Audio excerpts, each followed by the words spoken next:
Hello guys, Lit here. So today is a short video. I just want to make an update. We got a 5.2 patch note, and this is a really important patch note, especially if you're a Minion player, because we just got a buff.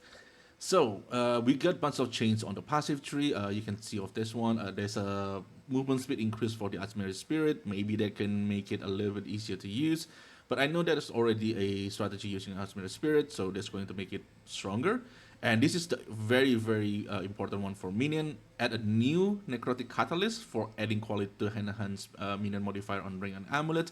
This is something that I always wanted because as a Minion player, you often not really using any catalyst on your jewelry because there's nothing you can do except for probably Amulet because you can use Defense Amulet to get the Energy Shield. But other than that, it's really nothing much we can do with Catalyst. The cool thing you can do with this one, let me show you in game for this one. This is a new amulet that I just craft for the Leech Raven Flock. I'm still working on this. I'm level 84, but I will make video about this when this is ready. But for now, I just want to showcase this. As you can see on the amulet, we now have a +4 minion. So we got one extra level for minions, and this is huge for Minion player.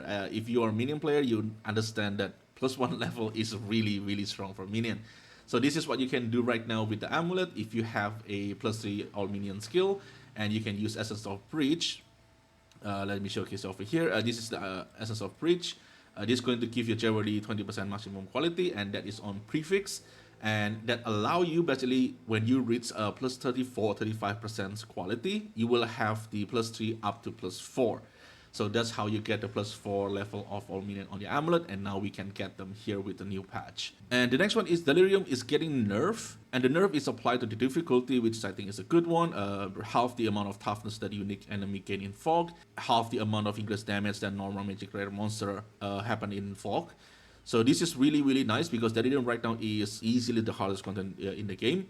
It's basically a lot harder than everything else's. So hopefully this will make the Delirium a little bit more approachable to most people. And there's also a change to the Rune of Art Relay mechanic itself.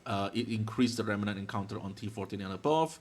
And it's also many of the 3-slot Runic inscription no longer appear, so we are more likely to get better reward from the lake mechanic. So this is a nice buff for us. I'm not doing a lot of expeditions, so I don't really know how much impact will assemble something like this. Every sections of Ocean refill by Expedition Logbook now guarantee contain at least one great expeditions. For what I know, Expedition is already making quite a lot of money, but we'll see how it goes. But the next one is another huge one, which is a monster changes. So a lot of the monster is basically getting nerfed. Some of the monster have a bug where it's just doing some skill and then it instantly kill you. So there's a bunch of things here. For example, like a lower life of Jamandra getting nerfed the life by 17%. So this is a little bit nice for the citadel farming. And then Diamora now only have one single petrification phase, which is nice because this phase take a long time to do. And there's a bunch of stuff here.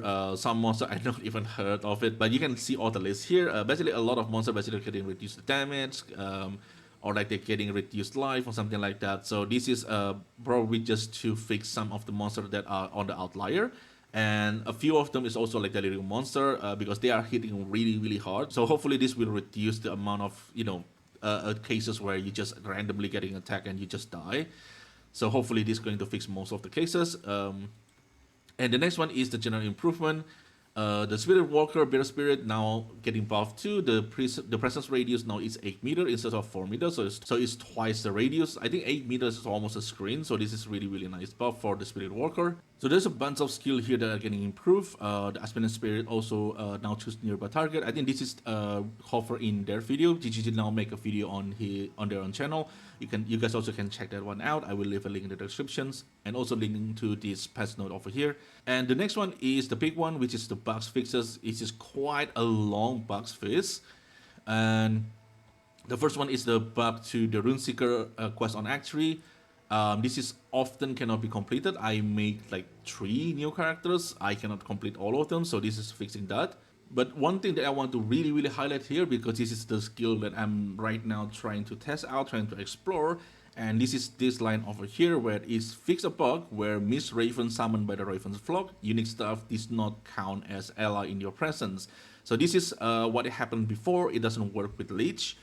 So the Explode, the Unholy Might, it doesn't benefit the Miss Raven, but now it does. So just to showcase this in-game, this is a note on the Leech that are really good, which it will give your allies in your presence, Unholy Might, and you can scale them with mana stacking, which is what I'm doing right now. And the next node that are really make leads, in my opinion, become a very good ascendancy is the Rapture of the Soul, where the enemy in your presence that cursed by you have a chance to explode when they kill, dealing quarter of their life as chaos damage. This is really huge. So just to showcase this, let's just run a map so I can showcase them. So as you can see over here, if I kill things, now it explodes. Before, I tried this before, it doesn't work with Raven Flock, so you not really have to explode.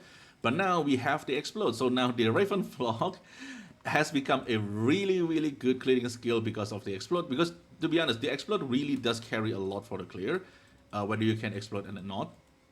And sometimes the explode is also good enough to kill the rare monster. So the explode function with the Raven Flock is a huge deal. So this is what I'm doing right now. As you can see, the clear, this is basically getting closer and closer to RF on PoE1. Of course, it's not as strong as it is because we still have problem with the support gems.